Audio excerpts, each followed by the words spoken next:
Hello, welcome to episode 6 of Back on Track with Evermore. And today I've got two major new things to show you, and I'm pretty excited about them both. The first is, yes, Harmony has arrived, stomped its foot all over the song, and is pretty fantastic. I'm really happy with them. The second is a new guitar part that was just recorded yesterday. Well, I say that, there's a story behind it. At the moment, it has zero processing on. It doesn't even have a guitar simulator on the part. I've left it in. The notes sound a bit strange, and we'll come to why when we get to the end of the song, but let's just listen to it for now.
hope you enjoyed that. I think those harmonies are bloody marvellous. I'm very, very happy with the way they've come out. It's pretty tortuous processing them. For a 4-minute song like this, just over 4 minutes long, probably 5 or 6 hours of work goes into individually analysing every one of the takes that we make. That's probably about 70 to 80% of all the takes. Pauline is pretty reliable with her vocals. Most of what she sings I'm quite happy to keep, but every part has to be individually processed. Pitch corrected where necessary, chop the beginnings and the ends off, make sure everything's tight.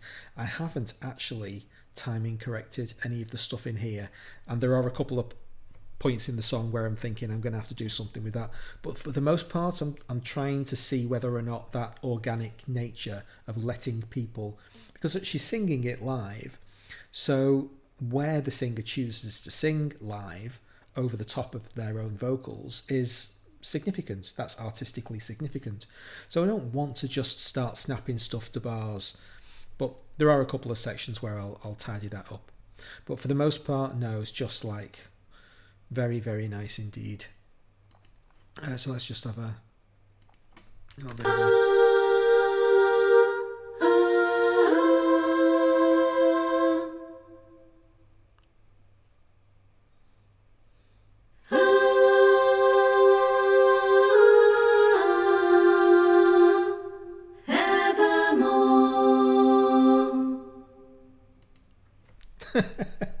Aren't I a lucky bunny? I think that's pretty much the vocals recording done now. Lots of processing. None of these tracks have actually got any effects on them whatsoever.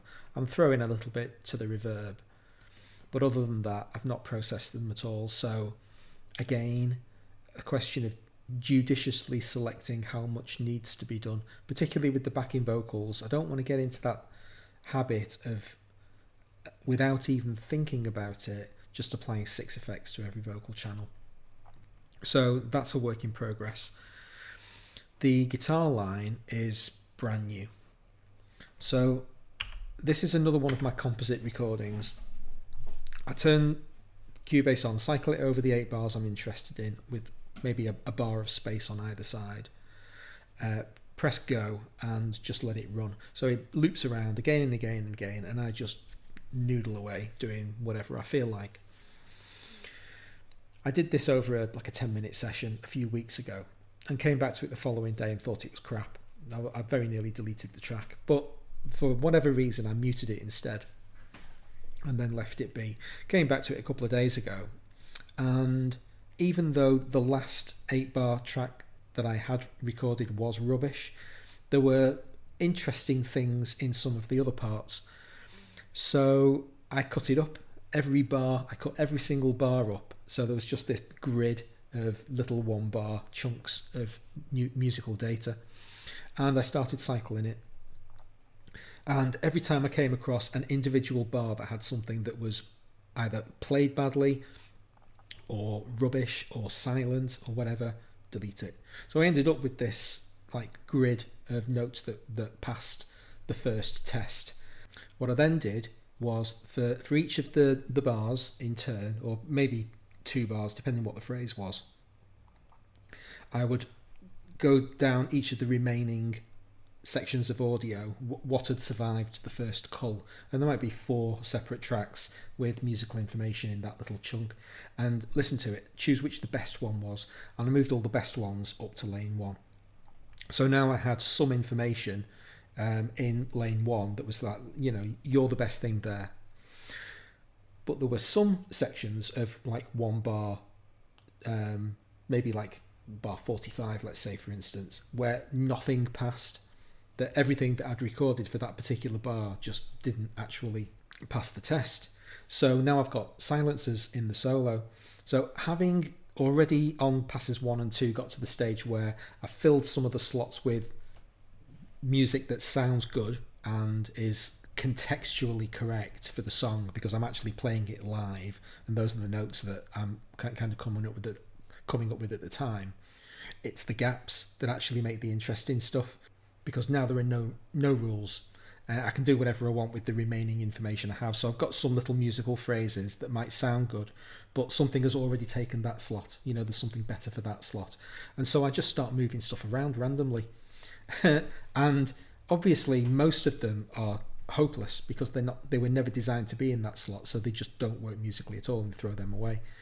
But you do get really happy musical accidents, stuff that I would never have dreamt of playing actually live, and yet I think it really works when they're all added together. So this is the Frankenstein's monster hodgepodge of sound that we have at the moment.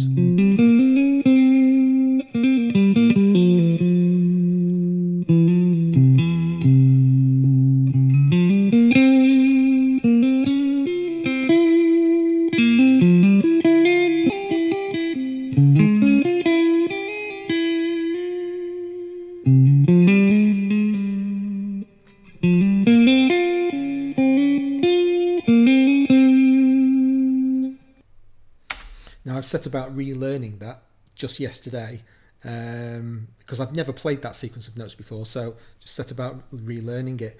And there are some sections in it that I just absolutely adore. There's a little 2-bar phrase. This one.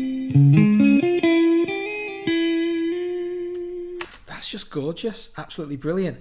And when I'm learning it and like playing it contextually, because that's like a composite of 3 different bars all stuck together, it takes on a kind of a creative sense of its own. So I'm loving doing soloing like this. This is just the future for me. At the moment it sounds like an absolute train wreck because all of these things have been spliced together from different takes, separated by 10 minutes in some cases. That's just the guitar DI into the box with no processing on it whatsoever. Evermore is starting to become pretty close to the finished product. I don't think I'm going to write any more music now.